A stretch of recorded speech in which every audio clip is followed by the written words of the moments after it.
Hello வணக்கம், welcome back to chef Deena's kitchen. எல்லோரும் எப்படி இருக்கீங்க? இன்றைக்கி நம்ம கிச்சனில் பார்க்க போது தந்தூர் ரொட்டி.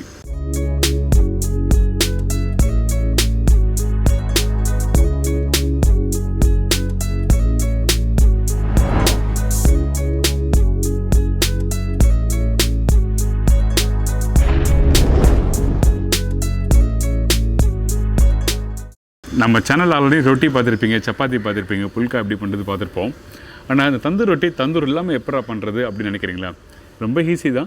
ஆனால் அந்த ஸ்மோக் ஃப்ளேவர் இருக்காது. பட் இருந்தாலும் நம்ம வீட்டில் இருக்க தோசைக்கல் அப்படின்னா ஃப்ரைங் பேனை வச்சு இன்றைக்கி ஈஸியாக எப்படி பண்ணுறதா இன்றைக்கி தந்தூர் ரொட்டி பார்க்க போகிறோம். மாவு மிக்ஸ் பண்ணுற பக்கம் ரொம்ப இம்பார்ட்டன்ட். அதே டைமில் அந்த மாவை ரோல் பண்ணிவிட்டு அதுக்கப்புறம் அந்த ஃப்ரைங் பேனில் எப்படி கரெக்டாக வச்சு நம்ம குக் பண்ணுறோம், அதுதான் ரொம்ப இம்பார்ட்டன்ட். அதுதான் செய்முறையில் நம்மளுக்கு பார்க்க போகிறோம். அதுக்கு முன்னாடி இந்த ப்ரிப்பரேஷன் தேவையான பொருட்கள் பார்த்தலாம். தந்தூர் ரொட்டிக்கு தேவையான பொருட்கள்: கோதுமை மாவு 250 கிராம், தயிர் 100 ml, குக்கிங் சோடா 1/2 டீஸ்பூன், உப்பு தேவைக்கேற்ற, எண்ணெய் 2 டேபிள் ஸ்பூன், பட்டர் தேவையான அளவு. இதாங்க இந்த ப்ரிப்பரேஷன் தேவையான பொருட்கள். நம்ம வீட்டில் தந்தூர் ரொட்டி பண்ண முடியுமா அப்படி சொல்லி நிறைய பேர் நினைப்பீங்க. ஆனால் ஈஸியாக பண்ணலாம், ரொம்ப கஷ்டமாக இல்லை. ஃபஸ்ட்டு கோதுமை மாவு, அதுக்கப்புறம் தயிர், இதுக்கு பிறகு குக்கிங் சோடா. எதுக்காக தயிர் குக்கிங் சோடா ஆட் பண்ணுங்கன்னா கொஞ்சம் அந்த மாய்ஸ்டர் கண்டென்ட் வேணும். அந்த தயிரை ஆக்டிவேட் பண்ணுறதுக்கு குக்கிங் சோடா யூஸ் பண்ணியிருக்கோம். இதுக்கு பிறகு உப்பு போட்டிருக்கோம். உப்பு, தண்ணி ஊற்றி நல்லா மிக்ஸ் பண்ணுங்கள். எப்படி வீட்டில் சப்பாத்தி மாவு மிக்ஸ் பண்ணுங்களோ அதே பக்குவத்துக்கு நல்லா மிக்ஸ் பண்ணிடணும்.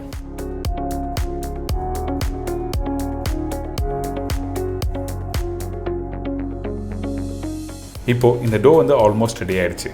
நீங்கள் வீட்டில் எப்போவுமே ஒரு சப்பாத்தியாக இருக்கட்டும், இல்லை புல்கா, பூரி, அதுக்கப்புறம் பரோட்டா பண்ணும்போது மாவு நல்லா மிக்ஸ் பண்ணணும். மிக்ஸ் பண்ணி முடித்த பிறகு ஊற விடணும். ஊற விட்ட பிறகு திருப்பி நல்லா மாலிஷ் பண்ணணும்.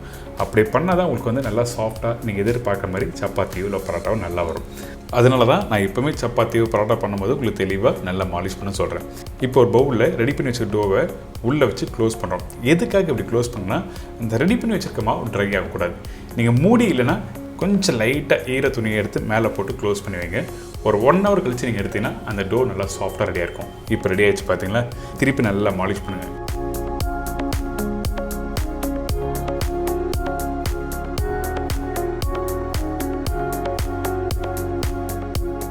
மாலிஷ் பண்ணி முடித்த பிறகு நம்ம என்ன பண்ணுறோன்னா இந்த மாதிரி சின்ன சின்ன பீஸஸாக கட் பண்ணுறோம். கட் பண்ணிவிட்டு உங்களுக்கு என்ன சைஸில் தந்தூர் ரொட்டி பண்ண போகிறீங்க, பெரிய சைஸ் வேணுமா சின்ன சைஸ் வேணுமா சொல்லிட்டு பார்த்துட்டு இந்த மாதிரி ஃபோல்ட் பண்ணுங்கள். இது உங்களுக்கு நிறைய வாட்டி சொல்லியிருக்கேன், பேடா எப்படி பண்ணணும்னு சொல்லிட்டு அதே மாதிரி பேடாவை பிடிச்சிருங்க.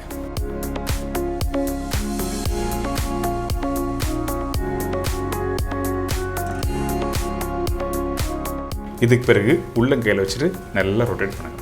எந்த அளவுக்கு மாவு நல்லா மிக்ஸ் பண்ணி நல்லா கையில் ஹேண்டில் பண்ணுறீங்களோ அந்த அளவுக்கு நல்லா சாஃப்ட்னஸ் கொடுக்கும். அதனால தான் நிறைய வாட்டி இந்த மாதிரி ரொட்டேட் பண்ணுறோம்.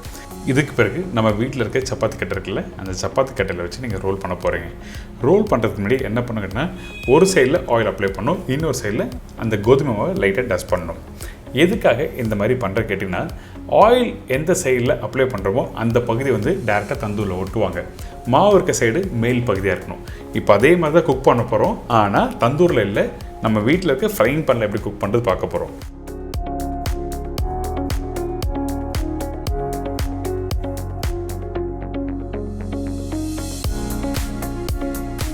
இப்போ பார்த்தீங்களா, ஆயில் ஒரு சைடு இருக்குது, இன்னொரு பகுதி வந்து மாவு இருக்கும்.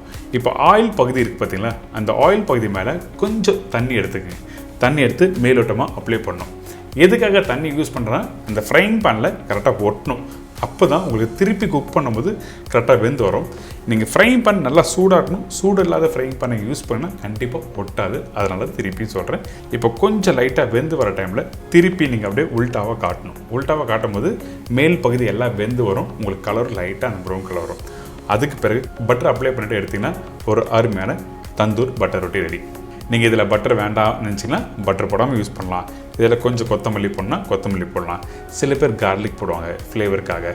அந்த மாதிரி நிறைய ஆப்ஷன்ஸ் இருக்குது. நம்மளுக்கு பிடிச்ச மாதிரி நீங்கள் மாற்றிக்கலாம். சின்ன சின்ன சேஞ்சஸ்.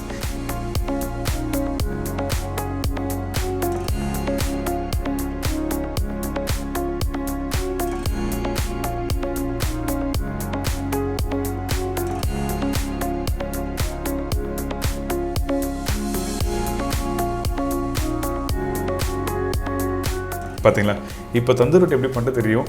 கண்டிப்பாக வீட்டுக்கு போங்க, ஒரு பன்னீர் வாங்க, பன்னீர் வாங்கிட்டு ஒரு பன்னீர் பட்டர் மசாலா அதோட தந்தூர் ரொட்டியை வச்சு நீங்கள் சாப்பிட்டு பாருங்கள், அந்தளவுக்கு பிரமாதமாக இருக்கும்.